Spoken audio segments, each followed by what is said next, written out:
जय श्री राम, जय सीताराम। हमारे जीवन में पौष मास का एक अलग ही महत्व है। हर वर्ष पौष मास के शुक्ल पक्ष की एकादशी तिथि पर पौष पुत्रदा एकादशी का व्रत रखा जाता है। साल 2024 पौष पुत्रदा एकादशी 21 जनवरी का माना जा रहा है। यह दिन जगत के पालनहार भगवान श्री विष्णु भगवान को समर्पित होता है। इस दिन भगवान विष्णु की विधि विधान से पूजा की जाती है। कैसे? शांताकारं भुजगसेनं पद्मनाभं सुरेशं विश्वाधारं गगनसदृशं मेघवर्णं शुभांगं लक्ष्मीकान्तं कमलनयनं योगविद्यानिगम्यं वन्दे विष्णुं भवहरणं सर्वलोकैकनाथम। ऐसे विधि विधान से भगवान की पूजा की जाती है। साथ ही उनके निमित्त एकादशी का व्रत रखा जाता है। इस व्रत का पूर्ण प्रताप से भगवान को साधकों के लिए बड़े ही मनोकामनाओं का पूर्ण करने वाला मनोवांछित फल प्राप्त होता है। साथ ही निसंतान साधकों को पुत्र रत्न की प्राप्ति होती है।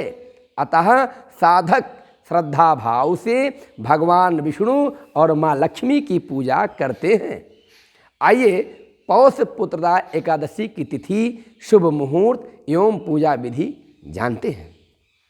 जब हम किसी चीज़ को जानना चाहेंगे और समझना चाहेंगे तभी जीवन में हमारे अच्छा होता है। इसलिए विधि विधान से हम जानें। ये जो हम जानना चाहते हैं, बताना चाहते हैं आप लोगों को, वो विधि विधान से कैसे करें जिससे हमारा जीवन, हमारा परिवार, हमारे समाज में एकाग्रता बने, धन धान की कोई कमी नहीं रहे। यदि पुत्र का समस्या है तो पुत्र हो, परिवार में कलह है तो वह समाप्त हो जाए, अपने घर में अपना व्यापार अच्छे से चलने लगे। इस बार हम चर्चा करेंगे। आइए पौष पुत्र एकादशी तिथि, शुभ मुहूर्त और उसकी विधि जानते हैं। तो शुभ मुहूर्त कब है?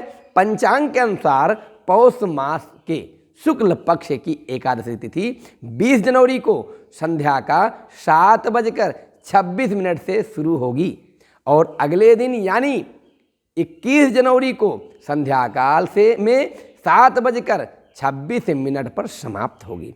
सनातन धर्म में उदया तिथि का मान है, इसलिए उदया तिथि में ही कार्य हमारे यहाँ किया जाता है। क्यों? क्योंकि सूर्य का महत्व है। अतः एकादशी 21 जनवरी को पुत्रदा माना जाएगा, जो कि पुत्रदा एकादशी मनाई जाएगी।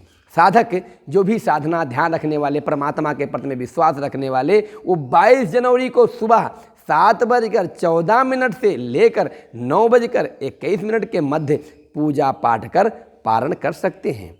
और पारण करने के बाद भगवान से फिर निवेदन करें। उसके बाद फिर पूजा विधि आपको बता दें कैसे करना है। इसके बारे में आइए आपको चर्चा करके बताते हैं।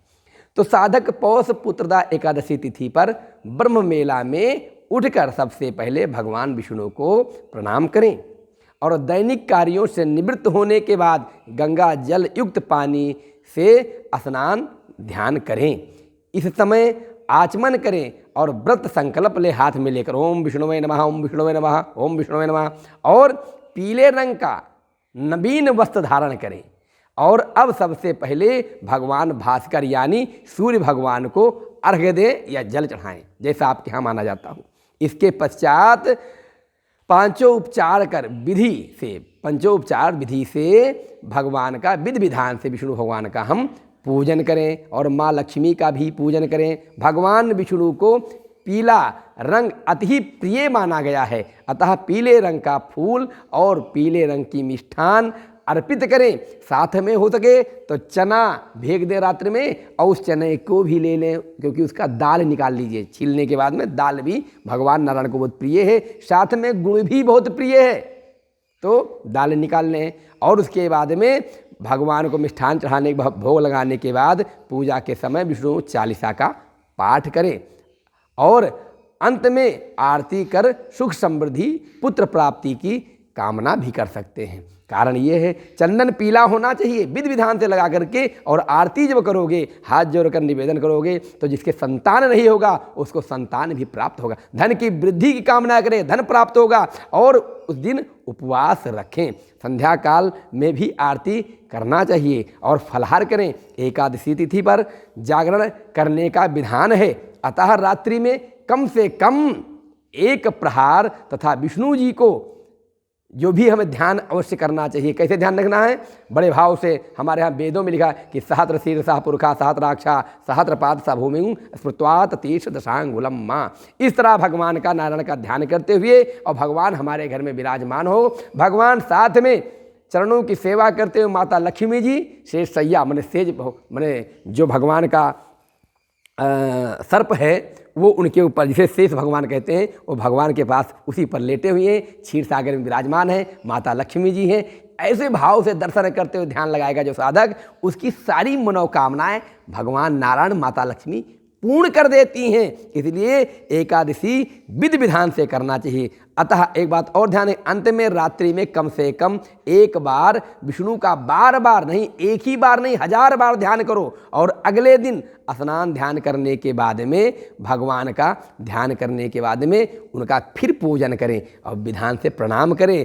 और आप पूजा विधान करने के बाद इसके पश्चात हो सके तो किसी को, छोटी कन्या हो या कोई छोटा सा बालक हो या कोई भूखा हो, पहले भोजन लेकर के और गौ माता को खिला दें, हो जो भूखा उसको भोजन पवा दें। उसके बाद जब प्रसाद ग्रहण करेंगे तो आपके सारे मनोकामना पूर्ण होंगे। और हो सके तो उस दिन जरूरतमंद को कुछ दान भी करना चाहिए।